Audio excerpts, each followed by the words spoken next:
গাড়ি চালাইয়া আজকে যে ব্যারিস্টার সুমনকে দেখতেছেন, আপনারা ভাবতেছেন যে ফেসবুকে লাইভ করে মনে ব্যারিস্টার সুমন হয়েছে, কিন্তু আমার পিছনে যে কি পরিমাণ ঘাম আছে আপনারা চিন্তাই করতে পারবেন না।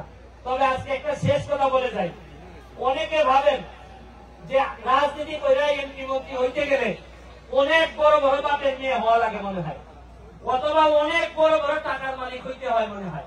একটা ধারণা আমাদের বাংলাদেশে ছিল যে মনে হয় নেতা হইতে গেলে বিশাল খারাপ বা বিশাল টাকাওয়ালার মালিক অথবা বিশাল পরিবারের লোক না হইলে নেতা হওয়া যায় না। আমি একটা উদাহরণ, আচ্ছা বলেন তো ব্যারিস্টার সুমনের বাপের নাম জানেন আপনারা? আমার মার নাম জানেন? আমার দাদার নাম জানেন? ইভেন আমার যে সৈয়দ সাইদুল হক নাম, এই নামে আপনারা চিনেন না, আপনারা চিনেন ব্যারিস্টার সুমন, অথচ সার্টিফিকেটে সুমন নামই নাই। এইবার ভোটের সময় আমার সুমন নামই নাই এই ভোটার লিস্টে, এই কিসেতে ভোট কিসেতে সিলেট বেরোতে পারে। তারপরে মানুষ আমার কর্মের কারণে আজকে দেখেন আমি পড়াশোনা করে আজকে আগাইছি বইলা আজকে আমি অনেক দূর যাইতে পারছি। আপনাদেরকে অনুরোধ করবো, দেখেন ফেসবুকে দ্বারাই আমি এক কথা বলি, আজকে আপনাদের সামনে আসছি, আজকে আমি সারা রাত এখানে থাকবো, আগামীকালকে সকালেও প্রোগ্রাম করব। আপনারা যারা আসতে চান এমপি সাহেবের বাসায় আমি সবার সাথে সেলফি যারা তুলতে চান আপনাদের সাথে আমি তুলবো, কথা দিচ্ছি কালকে পর্যন্ত। প্রয়োজনে আপনাদের মনে হয় 3 লাখ ভোটার আছে 3 ইউনিয়ন, এই 3 উপজেলায়, একটা 3 লাখ ছবি তুলে আমি দিব। কোনো ঠেলাঠেলির বিষয় নাই, কারণ যেভাবে সবুজ ফ্যামিলির ওনারা বিশেষ করে এমপি সাহেব যে খাওয়াইছে তাতে আমি আরো 2 দিন সেলফি তুলতে পারবো, কোনো অসুবিধা হইতে না। আমি আপনাদেরকে আবারও ধন্যবাদ জানাই। আর একটা বিষয়, আপনারা আবারও আমার দাওয়াত গ্রহণ করেন। আমি এই হাসানাকে বলবো এবং দুই আপাকে বলবো আপনারা একটা ডেট করে আমাদের হবিগঞ্জে যাবেন, 2 বাস নিয়ে যাবেন। হ্যাঁ, আপনারা দরকার হলে 3 বাস নিয়ে যাবেন। আমি হাসানাকে বলতেছি যদি দাওয়াতে টাকা লাগে পয়সা লাগে আমি কিন্তু আপনাদেরকে টাকা বহন করবো।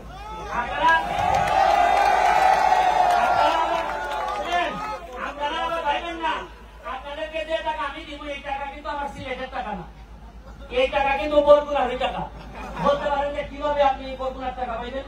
কারণ আমি তো বসি সুপ্রিম কোর্টে, হাইকোর্টে, বরগুনার মক্কেল মার্ডার করে যায় আমার কাছে জামিনের জন্য। এরপরে 326 কুবাকুবি, মাশাআল্লাহ আপনার এলাকায় দেখছি 2-1 আইনজীবী আছে, ধনী হয়ে গেছে। তো আমি আপনাদেরকে আরেকটা কারণে বলতেছি, ব্যারিস্টার হিসাবে আপনাদেরকে বলতেছি, গরিব হওয়ার যে 2-3টা কারণ আছে, এর মধ্যে একটা কারণ হলো মামলা করা। আপনি দেখেন আমার এলাকায় যতগুলো অ্যাডভোকেট আছে সব ধনী হয়ে গেছে, আর আমি ব্যারিস্টার আগে 10 লাখ, এখন 40 লাখ, এরপর এখন 90 লাখ টাকার গাড়ি চালাই।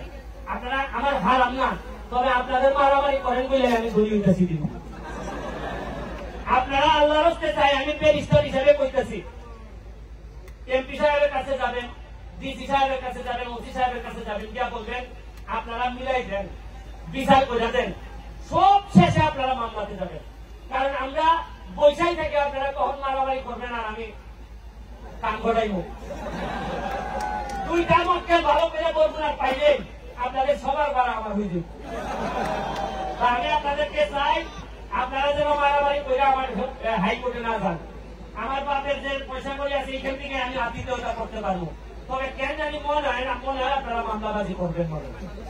আমি আপনাদেরকে ব্যারিস্টার হয়ে আমি 160 ভরে জবানবন্দি দিচ্ছি যে নিজের জোরাইয়া বক্তব্য দিতেছি কি আল্লাহর রাস্তায় মামলাতে দেন না, কি পরিমাণ ক্ষতি হয় এক একটা মামলায়। যারা মামলাতে করছে তাদেরকে জিজ্ঞেস করেন যে কি পরিমাণ ক্ষতি হয়। আপনারা নিজেরা সেটেল করবেন।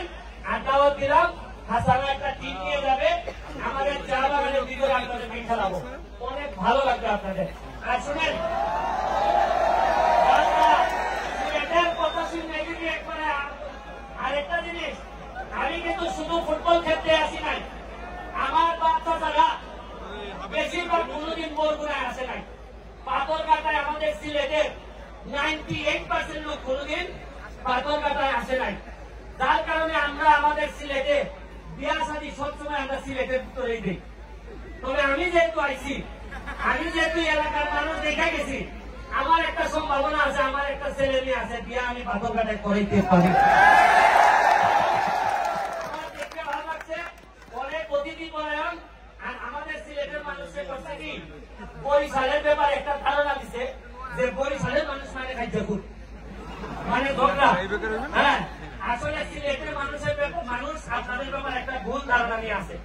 কারণ আমি 2 দিন ধরে এই জায়গায় আছি, কোথাও একটা মারামারি তো দূরের কথা, একটা লোক গাইছে দেখলাম না জুড়ে কথা বলতে, একমাত্র কথা জুড়ে বলছে পিটাবেন নাই ওই লোকজন ফেলাইতে গিয়া, আর কাউকে আমি দেখি নাই। এই জন্য আমি আপনাদেরকে দাওয়াত দিয়ে এখন আমাদের অতিথিবৃন্দ 2 কথা বলবেন, আপনারা থাকেন। আর ট্রফি তো হ্যাঁ, এরপরে আবার কনসার্ট আছে, আমিও থাকবো।